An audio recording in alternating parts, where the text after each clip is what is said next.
श्री स्वामी समर्थ. स्वामींचे नाव आहे ना पोटात असले की दिवस अगदी प्रसन्न जातो. तर मैत्रिणींना इथे ना मी थोडीशी मेथी घेतलेली आहे निवडून. पूर्ण एक जोडी नाही घेतलेली आहे, त्यातून थोडीशीच घेतलेली आहे. ती निवडलेली आहे आणि आता ती ना आपण स्वच्छ 2-3 पाण्याने धुवून घेतलेली आहे. आणि आता त्याच्यानंतर आपण बारीक कटिंग करणार आहोत. मैत्रिणींना कटिंग आहे ना मेथीची आधी धुतल्यानंतरच कटिंग करा, कारण कटिंग केल्यानंतर धुतले की व्यवस्थित त्यातली रेती वगैरे असेल ना ती जात नाही बरं का. आणि इथे ना आता आपण हिरव्या मिरचीचा ठेचा बनवून घेतलेला आहे. तर तो आहे ना आपण 1 चमचा याच्यात मेथीमध्ये ॲड केलेला आहे. आलं लसणाची पेस्ट 1 चमचा ॲड केलेली आहे. आणि हो, चवीनुसार मीठ टाकायला अजिबात विसरायचं नाही, नाही तर पदार्थ किती छान झाला पण मीठ नसेल तर चवच लागत नाही. आता हळद पावडर थोडीशी ॲड केलेली आहे.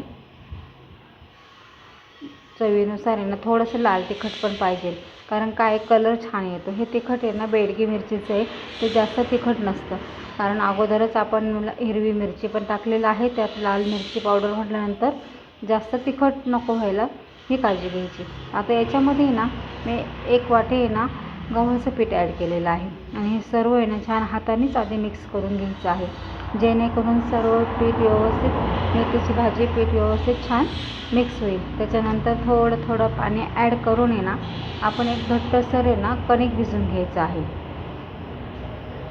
खूप घट्टही नाही आणि खूप पातळ पण नाही, ह्या पद्धतीने कणिक भिजवून घेतलेलं आहे.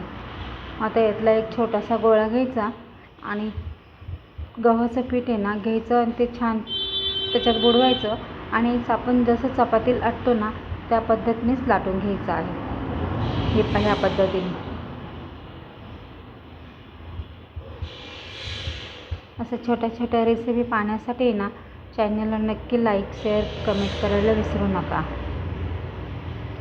हे ह्या पद्धतीने मैत्रिणींना घ्यायचं आहे. हेल्दी पण नाश्ता पाहिजे. काही जण आहे ना मेथी खात नाही, तर ह्या पद्धतीने मेथी खायला गेल्यास नक्की पोटात जाणार नाही मुलांच्या पण. हे पहा, तेल पण टाकलेलं आहे. आता हळूच आहे ना आपण पराठा ॲड करणार आहोत त्याच्यावर आणि दोन्ही बाजूने ना खरपूस असा भाजून घ्यायचा आहे. परत थोडंसं तेल ॲड करून आहे ना झाकण ठेवायचं 1-2 मिनटं.